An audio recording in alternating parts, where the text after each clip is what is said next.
ജനകീയ കൂട്ടായ്മയുടെ സഹകരണത്തോടെ കൂത്തുപറമ്പിൽ നടക്കാനിരിക്കുന്ന വണ്ടിയെ മൂന്നൻ സ്മാരക അഖിലേന്ത്യാ സെവൻസ് ഫുട്ബോൾ ടൂർണമെന്റിന്റെ ആദ്യ ടിക്കറ്റ് വിൽപ്പനയുടെ ഉദ്ഘാടനം കൂത്തുപറമ്പ് ACP M. കൃഷ്ണൻ നിർവഹിച്ചു. ശക്തി ടയേഴ്സ് ഉടമ P. ദാമോദരന് ടിക്കറ്റ് നൽകിക്കൊണ്ടാണ് ആദ്യ വിൽപ്പന നിർവഹിച്ചത്. ചടങ്ങിൽ tournament committee convener CM. Sudheer Kumar അധ്യക്ഷനായി.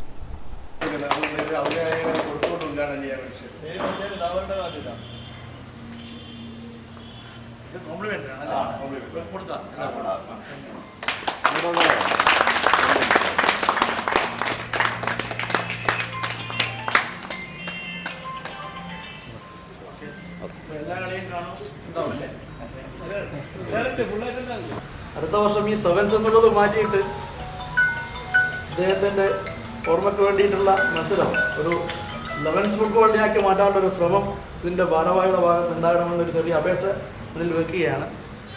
അതോടൊപ്പം ഇവിടെ കൂടി നിന്നവർ പൊതുവെ എന്നെപ്പോലെ ഒരു 50 വയസ്സ് കഴിഞ്ഞവരാണ് കൂടുതൽ എന്നുള്ള ഒരു തോന്നൽ എനിക്കുണ്ടായിട്ടുണ്ട്. ഒരു വെറ്ററൻസ് മത്സരം കൂടി ഇതിൻ്റെ കൂടെ വെച്ചിട്ടുണ്ടെങ്കിൽ എനിക്കതൊക്കെ കളിക്കണമായിരുന്നു എന്നും എനിക്കൊരാഗ്രഹമുണ്ട്.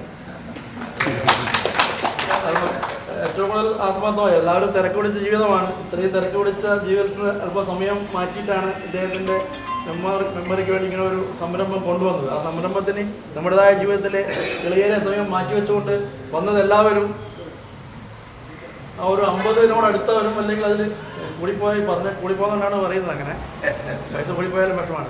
കൂത്തുപറമ്പ് നഗരസഭാ സ്റ്റേഡിയം പോയിന്റിൽ നടന്ന ചടങ്ങിൽ രക്ഷാധികാരി Valsan Panoli, K. Kunjanandan, C. Padman, Naroth Raveendran, V. Mukundan, N. Ramadasan, CK. Akbar തുടങ്ങിയവർ സംസാരിച്ചു. നഗരസഭാ സ്റ്റേഡിയത്തിൽ ജനുവരി 25 മുതൽ ഒരു മാസം നീളുന്ന ടൂർണമെന്റാണ് നടക്കുന്നത്. സംസ്ഥാനത്തിന് അകത്തും പുറത്തു നിന്നുള്ള ടീമുകളെ പങ്കെടുപ്പിച്ചാണ് ടൂർണമെന്റ് സംഘടിപ്പിക്കുന്നത്. ഗ്രാമിക ന്യൂസ്, കൂത്തുപറമ്പ്.